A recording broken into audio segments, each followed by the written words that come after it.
Bincang bersama. Listeners, kalau kita ngomongin tentang ekonomi, terus juga bagaimana perkembangannya di Indonesia, memikirkannya aja sudah cukup sesak gitu ya. Tapi di tengah kesesakan itu, sosok yang satu ini juga punya kehidupan yang menarik gitu ya untuk dikulik karena hobinya di dunia olahraga juga. Sepertinya seru untuk kita kulik. Dan hari ini Audrey berkesempatan untuk berbincang bersama ekonom senior Ibu Afiliani. Halo Ibu, Halo, apa kabar? Aduh, kabar baik. Kabar baik, Bu. Dari awal tahu Bu Afi, aku tuh penasaran dan ingin menanyakan ini. Rahasia awet muda tuh versi Ibu Afi tuh apa? Oh gitu ya. Selalu berpikir positif. Oke. Ya. Terus hati kita selalu ikhlas. Jadi kalau ada masalah ya kita harus selesaikan, nggak perlu kita pikirin. Karena mikir itu cenderung membuat kita cepat tua. Oke. Terus negative thinking juga pasti membuat kita cepat tua. Sama olahraga dong. Olahraga. Iya. Nah ini juga yang mungkin kalau small listeners follow @afi.afiliani gitu ya. Postingan Bu Afi tuh rapi banget terkait dengan olahraga.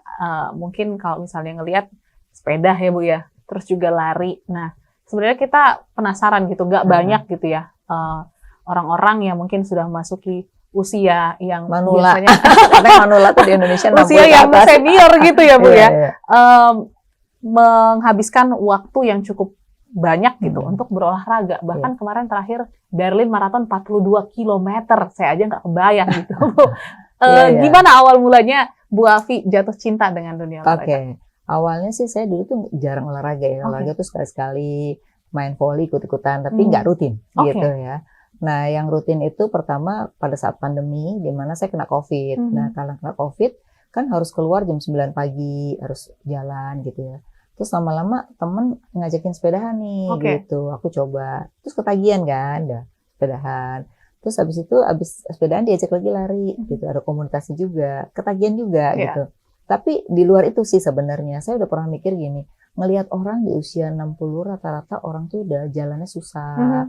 Terus kemudian orang membungkuk badannya. Lalu saya coba tanya sama dokter kan, sebenarnya orang kenapa sih kayak gitu? Dia bilang bahwa usia di atas 50 itu memang cenderung ototnya melemah.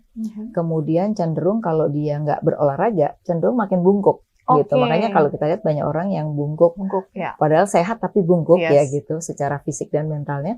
Karena ternyata tidak berolahraga. Jadi akhirnya aku terpacu dengan dua hal tadi. Karena pandemi, terus yang kedua melihat kenyataan di dunia itu. Nah akhirnya semangat. Nah gimana menyemangati? Karena menyemangati orang lain, suruh menyemangati kita susah kan? Betul. Kita harus menyemangati diri kita sendiri. Mulailah coba.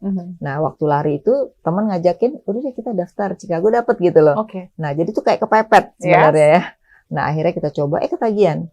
Nah jadi satu ada komunitasnya itu penting. Yang kedua ternyata ada hikmah di balik ketika saya lari 42 kilo. Apa itu? 6 jam itu sesuatu yang membosankan kan. Betul. Tapi di situ saya satu belajar menghibur diri sendiri. Pertama, yang kedua adalah pasti kaki sakit dong. Betul. Nah itu gimana caranya saya harus sampai dengan kaki sakit. Berarti kan saya harus di otak tuh memanage supaya seolah-olah nggak sakit. Jadi sakitnya ketika berhenti baru sakit. Jadi ketika selesai gitu. Jadi artinya di situ banyak pelajaran bagaimana dalam menyelesaikan diri sendiri itu kita harus duluan menyelesaikan diri kita sendiri baru menyelesaikan pada orang lain gitu lah. Itu banyak pelajaran hidup sih sebenarnya dari lari itu gitu. Jadi selain tadi sehat, pelajaran hidupnya adalah bagaimana memanage dan menghibur diri sendiri itu jadi penting.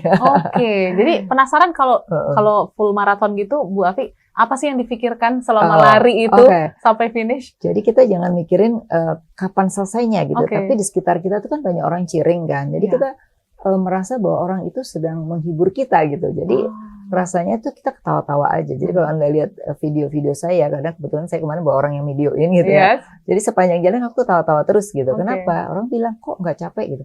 Itu tadi menghibur diri sendiri itu menjadi penting. Nah itu otak yang harus kita mindsetnya harus kita rubah gitu. Jadi itu nggak mudah sih. Itu butuh pelajaran penting. Iya. Proses untuk menuju ke full marathon itu juga. Dan saya merasakan sejak lari itu perubahan dalam kesehatan. Dulu saya sering masuk angin, sering sakit, dikit-dikit pijet. Sekarang jarang sekali gitu karena dengan olahraga itu ternyata membuat kita lebih bugar ya, jarang ngantuk kan. Terus juga cara berpikir kita jadi lebih apa ya? Jernih. Betul Oke. sekali. Jadi ternyata berubahnya signifikan. Walaupun lari itu kan butuh kemauan yang ya, Bu. tinggi karena apa? Harus rutin larinya. Iya, Karena 2 hari nggak lari kita udah jadi betul. Jadi kayak nol lagi. terbiasa ya. Yes, Gitu yes, sih. yes. Oke, jadi kalau Bu Afi dalam Mm-mm. menjalani aktivitas, mungkin boleh kita runut ya Bu, dari pagi sampai dengan malam, Oke. aktivitasnya biasanya ngapain sih Bu kalau Oke. bangun pagi? Pasti kalau saya tuh biasanya dalam seminggu Mhm. hanya Senin aja yang saya pilates aja. Oke. Tapi dari Selasa sampai Minggu Mhm. itu selalu pagi lari dulu setengah Oke. 6, kira-kira sampai jam 7, 1,5 jam tuh Mhm. cukup ya. Habis itu baru siap-siap ke kantor atau siap-siap ceramah gitu. Mhm. Orang kan selalu bilang nggak ada waktu olahraga. Enggak, menurut saya orang tidak bisa memanage waktu. Iya. Sebenarnya nggak ada alasan orang. Oke. Kadang saya kalau pagi harus buru-buru berangkat, Mhm. malam saya olahraga. Jadi Ah. malam itu udah bawa baju di mobil. Jadi selalu apakah GBK Mhm. atau kemana atau di dekat rumah gitu. Yes. Jadi nggak ada alasan. Nah, dengan rutinitas itu membuat akhirnya kita juga bisa memanage badan kita dengan baik gitu. Kalau cuman lagi sempat aja gitu ya. Nah, Yes. itu sebenarnya nggak membuat badan kita menjadi lebih baik gitu. Itu sih. Yes, proses Mhm. membangun habitnya itu yang sebenarnya PR ya Bu ya. Benar. Maksa diri, yuk sekarang harus lari dan Betul. meninggalkan aktivitas itu yang mungkin cukup challenge, terutama untuk saya ya Ibu. Saya pengakuan dosa nih. Tapi menarik gitu Bu, sampai dengan detik ini Bu Afi di usianya yang sudah senior gitu ya, masih juga memberikan diri untuk menjadi salah satu ekonom senior di Indonesia dan perempuan pula gitu ya. Jadi banyak dari kita yang mungkin merasa terinspirasi. So, aku mau kita flashback sedikit gitu di masa kecil Bu Afi. Apakah memang Bu Afi sudah punya interest untuk ekonomi kah? Enggak sih. Belum. Betul. Jadi waktu kecil itu pokoknya pengen masuk TV. Masuk TV. Oke. Masuk TV. Jadi pokoknya masuk TV tapi belum kepikiran mau jadi apa gitu. Terus kemudian habis itu udah mulai proses, terus ngelihat orang kok di bank enak, pengen di bank gitu. Oke. Jadi antara masuk TV di bank, oh ternyata apa yang kita pikirkan di masa kecil terjadi kan. Yes. Waktu bahas ekonomi kan di TV terus. Terus bicara tentang di bank, saya juga di bank gitu. Yeah. Jadi itu sebenarnya nggak pernah cita-cita, tapi cuma kepikir aja gitu. Nah kemudian dalam prosesnya sebenarnya itu juga di luar dugaan saya, karena begitu saya sekolah S1, itu kan saya dosen sebenarnya kan. Dosen pun juga karena diminta sama kampus kan gitu. Udah kamu jadi dosen aja, saya jadi dosen. Kemudian setelah itu pas S2, nah ini jadi S2 ini baru mulai ke ekonom tuh S2. S2 itu kebetulan ketemu Pak Didi Rahbini, dia dosen saya di S2. Kemudian dia bilang udah masuk Indef gitu kan. Tadi nggak tahu, ya udah ikut aja gitu Ikut kan. aja deh dulu ya. Ternyata di Indef itu proses pembelajaran paling penting buat diri saya itu di Indef. Kenapa saya jadi ekonom tuh sebenarnya di Indef. Di Indef tuh banyak kajian-kajian. Terus waktu itu kan saya masih junior dong. Masih yang cari data. Terus kalau disuruh gantiin Pak Didi, saya gantiin gitu. Nah, sebenarnya salah satu yang membuat saya besar itu juga radio sebenarnya. Kenapa? Saya tuh, ibu saya selalu bilang gini, kok kamu pintar ngomong sih? Dulu kamu bisa ngomong, kata dia gitu. Ternyata itu menjadi bisa ngomong itu karena suatu kebiasaan. Nah, kebiasaan tuh apa? Waktu itu salah satu radio swasta yang sekarang juga sudah berkembang jadi smart ini ya. Itu minta saya setiap hari 10 menit ngomong sendiri ya, ngomong. Jadi jawab sendiri, tanya sendiri gitu. Jadi nggak ada hostnya ya. Jadi menganalisis sesuatu dalam setiap hari 10 menit ya. Saya tuh nggak pernah mikirin, nah ini penting buat teman-teman juga gitu ya. Kalau kita berbuat sesuatu jangan mikirin dulu duitnya. Itu penting. Kadang orang tuh belum udah duitnya dulu gitu. Saya nggak punya analisis saja. Waktu itu belum ada honor, nggak apa-apa. Yang penting buat belajar kan. Tapi kan efek multiplier-nya ada karena orang sering ngedengerin saya. Terus ini orang ngomongnya gampang nih ya gitu ya. Gampang dicerna nih. Akhirnya nanya ke radio itu. Teleponnya Bu Afi berapa? Saya diundang gitu loh. Jadi kalau menurut saya gini, rezeki itu akan datang sendiri. Yang penting kita itu ilmu itu kita bagikan gitu loh. Dengan membagikan ilmu nanti rezeki akan datang sendiri. Karena kan ada dalam ayat juga kan bahwa ilmu itu untuk disebarkan bukan untuk kita sendiri kan gitu. Nah jadi prinsip itu akhirnya dalam setahun atau 2 tahun akhirnya jadi ngomong itu cepat banget gitu sampai orang. Jadi akhirnya saya belajar dulu sih itu nggak bisa ngomong. Bisa ngomong tuh karena kebiasaan gitu sih. Jadi awalnya itu.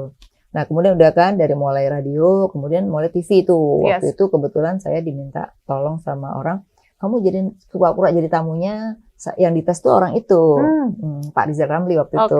Dia mau jadi host di salah satu acara di salah satu TV gitu ya. Terus saya cuma jadi tamunya. Mhm. Lama-lama saya yang suruh jadi hostnya, jadi gitu. Jadi itu pertama kali tuh tahun Oke. 2003 tuh saya masih Yes. ingat banget. Waktu itu yang itu tahun 2000 yang Iya. radio. Radio 2000. Udah kita punya acara setahun waktu Mhm. itu namanya Economic Recovery karena waktu itu kan baru krisis kan Yes. gitu. Udah habis itu pindah lagi. Jadi hampir semua stasiun TV saya udah pernah punya acara gitu. Oke. Nah, jadi itulah yang membuat akhirnya yang tadi cita-cita kecil masuk TV kejadian kan. Nah, itu satu. Terus yang kedua yang bank ya. Mhm. Kalau bank itu juga sama. Jadi waktu itu kebetulan tahun 2005 tuh ada policy setiap perusahaan go public itu harus ada komisaris independen. Yes. Nah, kebanyakan mereka ambil dari orang independen, baik itu dari indef ekonom atau dari akademisi kan. Yeah. Saya kebetulan dua-duanya tuh, dosen juga, ekonom juga gitu. Ya. Nah, kemudian ditawarin lah di salah satu BUMN kan. Ya udah saya jadi komisaris terus tuh sampai 2005 sampai sekarang. Oke. Nah, jadi saya dapat dua-duanya, akademisi dapat, terus bank dapat. Jadi ekonomnya tuh jadi antara praktek dengan teori itu jadi match. Kan banyak orang yang cuma tahu teori, nggak tahu praktek. Nah, gitu sih. Jadi itu proses perjalanan sampai dengan sekarang. Okay. Nah, jadi saya sekarang banyak sekali relasi karena itu tadi dipanggil sana panggil sini, pokoknya saya datang aja gitu. Mau perguruan tinggi ya datang aja gitu. Jadi tidak membranding bahwa oh saya jadi orang yang sekarang paling mahal gitu, nggak gitu gitu. Karena menurut saya itu kan otomatis rezeki itu udah bukan kita yang ngatur ya, Bu, ya. Artinya gini, yang menilai kita itu adalah orang lain. Yes. Jangan kita menilai diri kita sendiri, itu nggak benar kalau menurut saya. Oke, jadi memang tujuannya membagikan ilmu ya, yang sudah didapat dari pengalaman dan juga mungkin analisa yang dilakukan. Cuman aku tertarik nih Bu Afi mengatakan bahwa memang dulu sempat jadi dosen dan akhirnya masuk Indef, masih junior dulu. Di momen itu ekonom perempuan sudah banyak kan, Bu? Oh, waktu itu saya masih ingat dua yang paling terkenal tuh Bu Sri Mulyani sama Bu Adinisi. Iya, itu Bu Adinisi itu mereka sama lah ya, cuman mereka lebih berkiprah duluan karena mereka lebih cepat muncul dibandingkan saya. Kalau saya kan masih sekitar tahun 2000-an gitu kan. Mereka kan dari tahun 98 udah muncul mulai, ya gitu. Nah, sekarang udah mulai ada Bu Henry Saparini, terus ada Mbak Vivi Alatas gitu ya. Tapi memang belum muncul banyak ya. Walaupun kita di Indef sudah banyak mengrekrut gitu ya, tapi kan muncul itu nggak segampang itu. Jadi butuh proses ya, butuh kemauan untuk belajar ya. Butuh yang tadi yang menurut saya ya udahlah siapapun kita layanin gitu lah, itu penting supaya kita banyak relasi, tidak hanya memikirkan berapa honornya gitu kan. Kadang-kadang sekarang itu banyak sekali orang kayak gitu. Kadang-kadang saya juga ngeliat ada teman saya kok dia gila banget ya gitu. Padahal yang undang perguruan tinggi ya pasti nggak punya duit lah gitu, kayak gitu-gitu sih gitu. Jadi banyak proses belajar ya. Sekarang ini saya juga gitu. Anak-anak muda yang bagus-bagus ya saya jadiin asisten. Nanti dia bisa muncul kan lama-lama gitu. Jadi kita nulis bareng dulu nanti lama. Jadi kita juga pengen sebenarnya kalau saya tuh pengen nggak hanya saya tapi nanti akan banyak muncul lagi ya Bu ya. Iya gitu. Regenerasi. Dan Ibu juga pengennya makin banyak lagi ekonomi perempuan dong, ya pasti yang karena kan kebutuhan ekonomi cukup banyak loh sekarang. Kalau saya aja kadang-kadang di Undang-Undang sini masih nggak ada waktu kan karena terlalu banyak gitu. Jadi pengennya kalau banyak kan bagus supaya apa? Supaya dunia usaha, pemerintah juga aware terhadap bahwa ekonomi itu perlu diperhatikan di dalam membuat keputusan gitu. Tapi challenge terbesar untuk menjadi ekonom berarti sudah 30 sekian ya Bu ya? Saya dari 2000 sekarang udah ya 24 tahun 24 lah ya. tahun, hampir 30 tahun. Apa Bu challenge terbesar untuk tetap konsisten menjadi ekonom? Jadi satu, kita harus berani menyatakan kita independen. Jadi tidak terkooptasi dengan satu mungkin partai, tidak terkooptasi dengan orang tertentu gitu. Jadi kita harus di tengah tetap gitu ya. Jadi siapapun presidennya, siapapun yang berkuasa, kita tetap kalau perlu dikritik ya kita kritik. Kalau emang bagus ya kita bilang bagus gitu. Nah itu penting karena kalau kita sudah kehilangan independensi, banyak kan ekonom yang kehilangan independensi karena dia sudah pro sana sini gitu. Nah akibatnya apa? Kalau dia ngomong jadi nggak dipercaya. Nah, itu challenge-nya. Jadi untuk menjadi independen itu nggak mudah juga sih Mbak gitu loh karena belum tentu kita akan mendapat misalnya jabatan apa karena kan kita nggak selalu bela dia kan. Kalau jelek ya kita kritik kan gitu. Nah itu challenge-nya. Nah saya mencoba untuk selalu di tengah situ sehingga Kalau orang mengundang saya karena dianggap saya independen, gitu aja. Jadi ya udahlah, hidup dari Simatupang siang malam tunggu panggilan, tapi ekonomi ya. Yes. Gitu. Oke. Dan juga kan memang kalau misalnya Bu Afi flashback gitu ya dari tahun 2000 sampai dengan sekarang kan memang dari dunia ekonomi ini cukup mengalami perubahan yang besar ya Bu ya. Betul. Dan kayaknya kita harus terus punya jiwa untuk belajar hal yang baru. Itu penting. Nah, Jadi artinya gini, sebagai ekonom itu harus belajar terus karena wartawan kayak Anda tiba-tiba datang sini kan nggak tahu apa yang mau ditanyain kan. Jadi kan iya kan Anda nggak memberikan juga ini. Jadi artinya harus selalu siap ditanyain, apalagi wartawan tuh taunya kan kita harus bisa jawab ya. Gitu. Jadi makanya kita, kalau saya tuh makanya suka berorganisasi. Saya masuk di Kadin, di Apindo, di Perbanas. Kenapa? Kalau saya masuk di asosiasi, saya pasti mendapat informasi duluan. Sehingga ketika saya ditanya orang, saya udah punya informasi duluan. Kalau saya nggak punya relationship yang bagus dengan teman-teman ya, di asosiasi ataupun di departemen-departemen, saya nggak akan punya data-data yang menarik untuk kita sampaikan kan. Ya itu lagi gitu. Jadi itu challenge-nya, harus selalu update. Nah itu. Dan terbuka dengan point of view yang berbeda dan baru ya Bu ya. Benar sekali. Nah, itu kan apa ya, mungkin cukup ya melelahkan lah ya kalau mikirin, karena kan mungkin mindset orang tuh ekonomi berat banget gitu ya, kayak mikirin negara gitu Bu. Apa sih yang akhirnya membuat Ibu bertahan sampai dengan sekarang ya di usianya yang sudah cukup matang Bu, dan mungkin masih banyak orang yang mikir kayaknya di usia segitu better pensiun, nikmati hidup, jalan-jalan ataupun full maraton ke Berlin gitu Bu. Jadi gini, sebagai orang itu kalau menurut saya dia harus punya status dalam arti gini, Afiliani itu identik dengan ekonomis gitu. Nah, orang juga harus punya gitu identitas dari sisi keahlian gitu loh. Karena kalau orang nggak punya identitas, jadi orang bingung nih orang nih apa sih gitu loh. Maksudnya ininya apa sih? Jadi orang mengundang dia nggak tahu kompetensinya apa gitu. Jadi harus memposisikan. Nah, untuk memposisikan diri itu kan dia harus mengupdate terus sehingga orang menganggap bahwa skillnya itu adalah di situ gitu loh. Kan orang nanti ke depan nggak generalis, tapi dia harus spesialis gitu loh. Jadi ahli komunikasi ya seperti Anda mungkin identik dengan ahli komunikasi, public speaking misalnya. Nah harus dibangun image itu gitu ya, bukan hanya image sih, ilmunya maksud saya gitu. Nah jadi dengan demikian kalau saya melihat seperti itu bisa sampai umur berapapun, nggak ada pensiunnya gitu loh ya kan. Kalau kerja itu kita ngerjain sesuatu, bikin laporan apa, ada usianya 56 tahun harus pensiun. Gitu. Tapi kalau kita seperti ini kan kita independen. Jadi mau umur berapapun nggak masalah sejauh kita masih bisa update terus, ilmunya baru terus masih orang pakai. Tapi kalau kita udah ilmunya usang, dia bilang ngapain itu ngomongnya gitu-gitu aja gitu. Jadi saya harus cari sesuatu yang baru tuh setiap mau bicara di mana, cari-cari dulu informasi apa. Saya mesti ngomonginnya kemana nih. Jadi saya selalu survei juga gitu. Jadi kayak apa nanti tuh audiensnya siapa, terus kemudian apa yang mau ditekankan misalnya gitu. Itu selalu saya tanya dulu. Jadi kalau ngomong nggak asal ngomong sama di semua perusahaan gitu. Oke. Menarik ya bahwa memang perjalanan karir itu terbangun dengan niat yang tulus tadi ya Bu Afi katakan, terus juga networking yang luas dan pastinya terbuka akan hal baru. Tapi kan pasti selalu ada challenge ya Bu. Di usia yang sekarang, kalau menurut Ibu, challenge tersendiri untuk terus menyuarakan point of view lain dari sisi ekonomi apa Bu? Ya, jadi kalau saya sih lebih gini kan, misalnya kayak dulu kan saya pernah di KEN, Komite Ekonomi kan. Tapi kan saya juga di organisasi tuh seringkali karena mungkin saya suka jadi moderator kan, jadi kalau apa-apa masih dipakai Pak moderator ya. Walaupun udah tua gitu.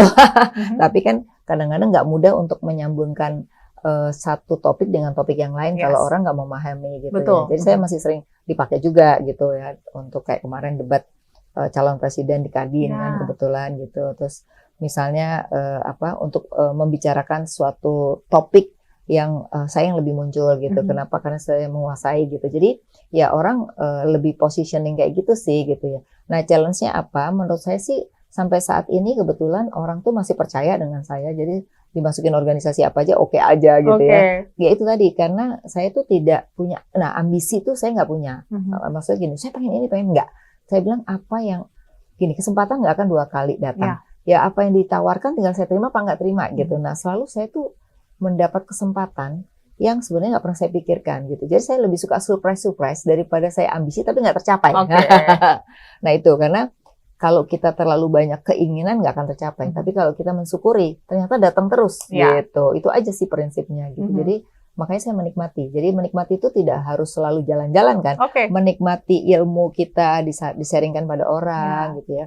Walaupun saya juga sekarang banyak juga dengan para ladies bankers yang seumur itu kita bikin misalnya kayak ketoprak, kita ikut main ketoprak misalnya gitu loh. Nah, itu untuk di satu sisi kita juga terus melukis, saya juga melukis sekarang gara-gara pandemi juga. Nah, udah ikut pameran juga gitu ya. Jadi artinya mencoba menggali sisi lain di luar dari ilmu yang seperti itu, tapi art ya, lebih ke art gitu ya. Orang juga akhirnya sekarang pada ikut-ikutan saya juga gitu. Saya mau ikut lukis, saya mau ikut lari gitu. Jadi saya malah membuat orang tuh terpicu untuk berbuat hal yang baru ya Bu ya gitu.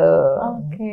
Gitu sih. Tapi hal yang baru yang mungkin belum kita tahu juga nih ya Bu ya, yang Bu Afi lakukan untuk refresh gitu ya dari kepenatan aktivitas yang kayaknya jadwal Ibu juga padat banget gitu sehari-hari. Apalagi Bu selain lari, sepeda, melukis. Biasanya kita punya geng namanya SBKI, yaitu Sri Kandi Keuangan dan Perbankan Indonesia. Kita ada 11 orang. Nah, kita itu selalu kerjanya kalau dalam setahun tuh entah 2 kali atau 3 kali itu merencanakan jalan-jalan kemana. Misalnya pokoknya dalam negeri gitu. Misalnya waktu pertama kemarin ke Labuan Bajo. Itu pas 17 Agustus. Jadi kita nyalain bendera di sana. Kita jalan. Terus ya itu menghibur dengan cara kita ibu-ibu semua gitu kan, ibu-ibu semua. Terus besok nih baru November ini mau ke Gorontalo mau lihat ikan kan gitu. Nah, jadi kita benar-benar perempuan-perempuan ini untuk mengeksplor, tapi juga kadang-kadang sambil misalnya sosial kita memberikan bantuan segala macam gitu sih, ngumpulin uang nanti kita kasih bantuan kepada misalnya petani kopi waktu itu ke ini selain Bajo kita udah ke Danau Toba. Jadi kita nginep 3 hari di sana, itu keliling, terus main es sup itu apa tuh, paddling ya, gitu-gitulah. Jadi selalu mencoba-coba hal-hal baru, tapi dengan teman-teman itu. Jadi Ibu pun merasa hidup tetap balance ya Bu ya, dari kerjaan dan juga kehidupan. Gitu. Kalau dulu kan banyak kerja aja, sekarang sudah lebih balance. Jadi sekarang gimana nih Bu, terkait dengan kepadatan aktivitas, apakah cukup jadi memilih-milih dan membatasi kah? Atau jadi gimana nih Bu? Biasanya kan ada jadwal ya, jadi di jadwal itu biasanya saya pilih-pilih mana nih jadwal yang memang lagi nggak padat, kalau lagi padat ya mana yang lebih prioritas gitu. Jadi udah mulai memilih mana yang prioritas sih. Kalau dulu kan ya udah ya ayo aja gitu, tapi sekarang kan kalau keluar kota misalnya gitu kan, ya udah kita pilih-pilih, jangan hari ini keluar kota besok keluar kota lagi, enggak gitu sih. Oke. Tapi menarik ya bahwa tadi ada geng ya, Sri Kandi gitu ya. Emang sesuportif itu Bu untuk perempuan-perempuan yang ada di industri keuangan ya, untuk bisa ya tetap mensupport lah apa yang dikerjakan. Woman empower woman ya. Jadi karena kalau gini, tadinya awalnya kita tuh gara-gara gini, waktu itu kan kita mau bikin nyanyi gitu ya. Jadi ini ceritanya awalnya dari nyanyi deh. Nyanyi ya. Kita nyanyi bareng di acara waktu itu Kartinian gitu. Jadi kita terus udah gitu ada yang support dari perusahaan gitu ya, bahwa kita nanti lagunya itu dimasukin YouTube-nya mereka gitu, terus YouTube umum juga. Nanti boleh lihat tuh SBKI. Kita udah ada mungkin udah 5 kali untuk bikin acara-acara itu gitu. Nah, ada yang sponsorin juga untuk rekamannya mahal juga ya. Betul Ibu. Nah, itu terus gara-gara sering nyanyi itu kan sering kumpul tuh. Nah, akibatnya udah nih kita perluas, jangan cuman nyanyi udah gitu. Udah akhirnya jalan-jalan. Terus nanti ada sosialnya juga. Terus sering kali kalau ngopi-ngopi, ayo ngopi cantik gitu. Nanti bawa tukang foto-foto gitu lah. Pokoknya membuat suasana kita tuh sebagai perempuan tuh juga jangan hanya di pekerjaan aja, tapi juga ada hal-hal lain yang sisi kehidupan sebagai manusia. Manusia kan pada dasarnya pengen senang-senang gitu ya. Nah, itu tetap harus dijalanin dong gitu. Itu sih. Oke, mungkin sedikit tips ya Bu, karena perempuan zaman sekarang menurut aku sudah cukup aware gitu ya. Akhirnya berujung pada pekerjaan dan mungkin yang sudah menikah akhirnya memikirkan rumah juga. Harus membagi waktu antara anak, keluarga, dan juga pekerjaan dan pastinya healingnya gitu. Nah, apa sih sebenarnya tips yang penting Bu? Tipsnya gini, satu, wanita harus mandiri. Mandiri? Kenapa? Karena kalau wanita nggak mandiri, biasanya kalau kita lihat di kasus-kasus yang terjadi kekerasan dalam rumah tangga, terus posisi mereka selalu lemah, karena mereka nggak punya kemandirian sehingga mudah sekali dia harus nurut diapain pun. Bergantung Nah, ya, Bu. sekarang nggak bisa. Menurut saya sekarang perempuan harus mandiri. Kalaupun dia nggak boleh pergi dari rumah, kan sekarang online bisa. Yes. Bisa kerja dari rumah, Betul. ya kan? Kalau dia bisa ngajar, dia mengajar dari rumah. Kalau dia mampu bikin kue, bisa ngajarin orang dengan membayar dari rumah Ya. gitu. Jadi nggak ada alasan nggak bisa mandiri. Menurut Oke. aku gitu ya. Terus yang kedua juga kita harus punya relationship. Jadi jangan jadi ibu rumah tangga juga yang kerjanya cuma ngurus anak aja. Nah, Yes. akibatnya kita kurang bergaul sehingga juga mungkin dengan keluarga nggak nyambung nih ngomongnya kan Ya. gitu. Kenapa? Karena cuma dengerin aja, karena nggak bisa, karena dia nggak punya aktivitas. Yes. Maka perempuan juga harus punya aktivitas yang membuat mereka happy. Jadi jangan membuat happy keluarga tapi dia sendiri sebenarnya tidak happy Yes. gitu. Jadi menurut saya juga kita harus mencari kebahagiaan, karena kebahagiaan tuh tidak bisa berharap dari orang lain. Kebahagiaan tuh harus kita ciptakan kita sendiri. Gitu. Oke, aku suka banget tuh statement yang satu itu ya. Dan juga pastinya dalam proses perjalanan hidup ini ya Bu ya, banyak hal yang harus diperhatikan, banyak hal yang harus dipelajari. Apalagi sih yang mungkin menjadi cita-cita Bu Afi untuk dipelajari lagi, mungkin tidak hanya dari ekonomi ya, tapi mungkin dari sisi arts ataupun olahraga. Tadi dari sisi olahraga kan udah jalan. Yes. Ya, dari sisi art juga dengan melukis itu ternyata kita bisa mencurahkan ini kita gitu Emosi. kan. Iya, emosi Okay. itu bagus sekali menurut aku. Nah, yang cenderung saya masih punya cita-cita itu adalah ke sosial sebenarnya. Karena dulu di masa saya kuliah, saya pernah punya kesulitan keuangan, tapi terus kemudian ada orang yang membantu namanya Ibu Asuh gitu ya. Dan dia nggak mau disebut namanya. Oke. Nah, ternyata membuat saya juga sekarang tergerak untuk itu. Sekarang sih udah mulai dengan 30 anak untuk sekolahnya saya bantu gitu ya. Kenapa? Karena pengen orang lain tuh maju supaya mengangkat derajat orang tuanya gitu. Nah, itu sekarang sedang jalan. Tapi ke depan ya saya pengen kalau bisa banyak lagi membantu orang-orang yang tidak mampu sekolah. Tapi sekolahnya tuh nggak bisa cuma kita bantu uang, karena kalau di rumah tetap aja dia disuruh cari uang. Betul. Gitu kan. Akhirnya sekolahnya nggak benar. Jadi harus dilepas dari orang tuanya untuk jadi orang dulu, baru nanti tinggal membawa ke orang tuanya. Nah, itu yang saya belum tercapai cita-citanya adalah membangun buka sekolah termasuk asrama yang mereka bisa dikeluarkan dari kemiskinan dan nanti dia akan kembali untuk jadi orang yang sukses. Wah, cita-cita yang sangat aku doakan juga ya Bu ya. Semoga masih banyak juga teman-teman yang tergerak juga ya untuk kita memikirkan teman-teman yang mungkin tidak punya kesempatan yang sama seperti kita. Tidak punya kemampuan. Nah, mungkin sedikit juga nih Bu, karena kebetulan ngobrol sama ekonom gitu ya. Kalau harapan untuk ekonomi Indonesia di tahun 2025 seperti apa? Jadi memang 2025 ini kalau saya melihat masih tumbuh sekitar 5% ya, dan itu pun harus dari generate-nya tetap dari konsumsi ya. Nah, untuk mencapai investasi yang besar tentu saja kita harus tingkatin konsumsi dulu, karena kalau konsumsinya naik otomatis investasi akan tinggi ya. Jadi kalau investasi dulu nggak ada yang beli, nggak ada orang mau investasi ya. Nah, jadi di sini dibutuhkan pemerintah bagaimana caranya membangun sektor-sektor yang berpeluang untuk meningkatkan kesempatan kerja. Nah, menurut saya tidak hanya di dalam negeri, sekarang ini di luar negeri juga terjadi kekurangan tenaga kerja, di mana kan banyak orang tua ya. Nah, dia butuh dari Indonesia, tapi kita ini nggak mempersiapkan tenaga kerja Indonesia ini untuk kita ekspor, bukan hanya PRT, tapi benar-benar yang misalnya operator komputer ya, terus terkait dengan berbagai hal yang saya rasa kita punya potensi. Nggak apa-apa dia pergi, tapi kan ada devisa yang masuk. Iya, saya rasa itu yang bisa membantu meningkatkan demand di dalam negeri ya, dan meningkatkan devisa ya. Nah, yang kedua memang kita harus mulai, pemerintah ini kan ngomongin hilirisasi melulu ya di mana-mana ya. Nah, hilirisasi itu kan ada hubungannya pasti dengan ekspor kan. Nah, ini juga harus membantu untuk mencari market baru di luar ya, supaya pengusaha kita ini juga punya jalan untuk masuk ke sana. Oke, itu yang menjadi catatan ya, dan harapan lah ya, harapan Bu Afi, harapan kita juga gitu ya. Tapi kalau misalnya Small Listeners juga pengen tahu lebih lanjut gambaran ekonomi tahun 2025, kita juga bisa ikuti insight yang akan diberikan Bu Afi gitu ya dalam Smart Business Outlook 2025, karena tidak hanya dari pandangan ekonom senior, ada banyak sekali pandangan-pandangan lain yang mungkin juga bisa menjadi salah satu faktor pengambil keputusan lah ya untuk Anda sukses di tahun 2025 dengan tema navigasi baru gitu ya di era bisnis yang mungkin agak sedikit dinamis seperti itu. Jadi nanti kita ketemu Bu Afi tanggal 14 November ya Bu Afi ya. Jadi kita doakan Bu Afi semoga aktivitasnya lancar, sehat-sehat selalu dan terus menjadi dampak untuk banyak orang gitu ya, dan menginspirasi untuk ekonomi Indonesia perkembangannya.